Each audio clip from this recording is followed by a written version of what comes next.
The Democrats think it's really extreme that we want to say we should only spend the next year what we spent 5 months ago. They say it's draconian. What we spent 5 months ago is more than how much President Biden, at that time Vice President Obama, proposed to spend at this time. Were people being hurt? Were people not getting their veteran care? Were people not getting everything they asked for 5 months ago? That is what we're asking for. Is that too much? That we can raise the debt limit, spend what we spent 5 months ago, pull back that COVID money that has sat there for 2 years, put work requirements in that help the supply chain, help people get promoted and get more jobs, make us energy independent so Americans have a lower cost in their energy bills. Now, if they have a better idea, I'm sitting here like I have for the last 97 days.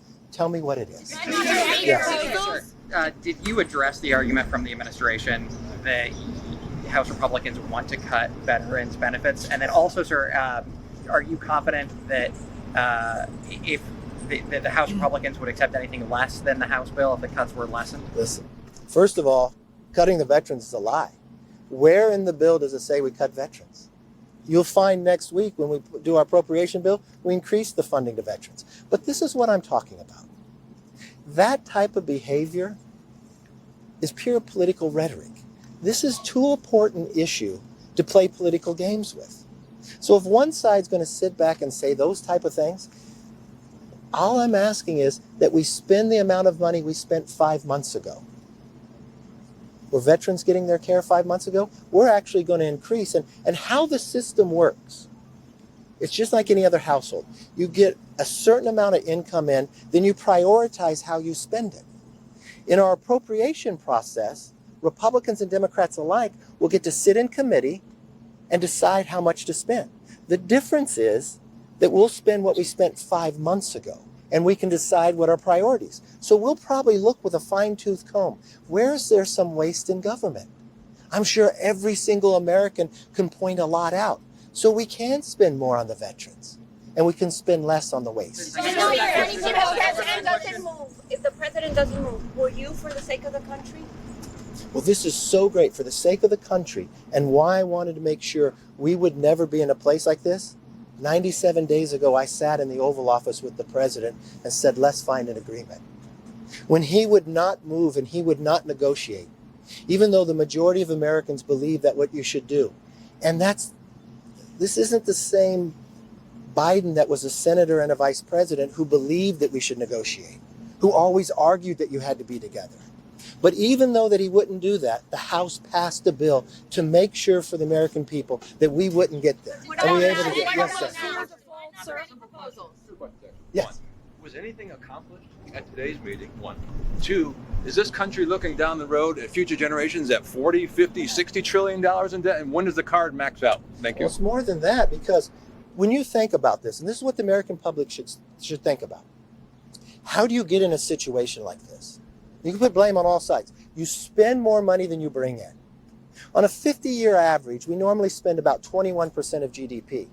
But what happened when the Democrats took the majority, they increased that to more than 24%. Now, is there enough money coming in? Well, on a 50-year average, we usually bring in about 17% roughly of GDP. Right now, we're at 20%. Do you know how many times we've ever brought in this much money or this higher percent? Only 2 times in modern history, in 1944 and 2000. So we have more money coming in at any given time. But what's the problem is they've increased spending by $6 trillion. So that brought us inflation. That brought us this problem. You have a $31 trillion debt. Now, what does that mean? That's bigger than our whole economy by 20%. We've only been in this situation by a percentage one other time during World War II. Now, the real concern that I have, if you don't tackle or start tackling this problem now, you're harming all the future generations. I think every American would care for their children and their grandchildren. So is it too much to ask that we simply spend what we spent 5 months ago? Is it too much to ask to say, let's take that COVID money that you did not spend and let's give that back to the taxpayer to be able to raise the debt ceiling? During the meeting, did you get the impression that the president could use other options such as invoking 14th Amendment? None of that was brought up. Did he make any offers to you? Any The proposals? president and yourself are part of that? Is it a staff Yes. meeting? Well, what we agreed to is we'll have the staff come together and meet during the week, and we'll get back together on Friday and see if we All get in five touch. of you or just the two of you? No, all five. Did he make any proposals to you? Any news offer, any ideas? Impasse. I'm sorry, what? This has been a month-long impasse. 3 months long impasse. We've heard the dire warnings from the Treasury Secretary. Is this fight worth the risk to the U.S. economy? No, that's why the House Republicans passed a debt ceiling bill, where we actually lifted the debt ceiling. The Senate has not. I mean, I've listened to Chuck Schumer all this time. He hasn't done anything. And I don't know what he needs in the debt ceiling. I know they passed in March, they made that Maine maple syrup month. If he needs that in the debt ceiling, I'm willing to agree to that too. But I wish they'd stop playing political games. That they would give you please let me finish. They'd stop giving the rhetoric to saying certain things are being cut or not. I want the American people to understand. Is it too much that we ask that we simply spend what we spent 5 months ago?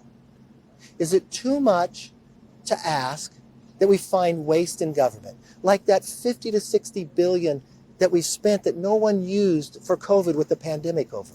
Is it too much to ask that we cut red tape so we could build roads and highways and solar and wind panels and make us energy independent? If that's too much for the Democrats, tell me what they think is right. Do they believe they should just keep spending their grandchildren's money and create more inflation? I think that's wrong. Yes, sir. Short-term extension? I don't think a short-term extension does anything. We've got a timetable here. I know the president wasted 97 days. You know, I came and sat with him and I told him that, listen, we should work together. Let's be responsible. I won't predetermine what we have to have. I think you should spend less than you spent last year since we spent too much money. I think we should find ways that we can grow this economy. He said he wouldn't, you reported this, how many times he sat there and said he wouldn't meet with us. Then he changed, even though he tweeted after that meeting that he has said he agreed to meet on ways to make the economy stronger and ways we would find savings. He changed, and he met with me the next day at the prayer breakfast and said we were going to get together. Well, he changed his mind apparently. And then he said we had to pass a budget that does nothing with a debt ceiling. Well, then Senator Schumer would tweet at us every day. We had to have a plan, even though he didn't produce one. Well, we produced a plan. We raised the debt ceiling, and we sent it to the Senate. The challenge here is the president wasted 97 days, and now the Secretary of Treasury has come and told us the date's even sooner. Thankful that we did something early so we wouldn't be in that problem. Now I got to see what the Senate could do so we can go to Congress. You mentioned the Senate needs to vote. Do you think this can actually be resolved through regular order? Well, through regular order, if we worked back on February 1st, the House could have passed a bill, the Senate could have passed a bill, we could have gone to conference, and we'd be all here doing the press conference together and talking. It's really difficult if this is the very first time the president would ever bring four leaders together. Hakeem Jeffries, the Democratic leader on the Senate side, we get together almost every week we're in session. We might not even have a topic and we'll vote different. I respect his position. I respect him as a leader of the Democrats. I tell him things that we're going to propose. We may not always agree, but that's the way it should work. You should be able to talk and negotiate. It is unfortunate that so many of you are here today because the president has denied us to talk for the last 97 days. I'm hoping that the next 2 weeks are different. I'm hoping this president understands, as the leader of this nation, that you can't sit back and hold the country hostage. You can't be so extreme in your views that you're not going to negotiate.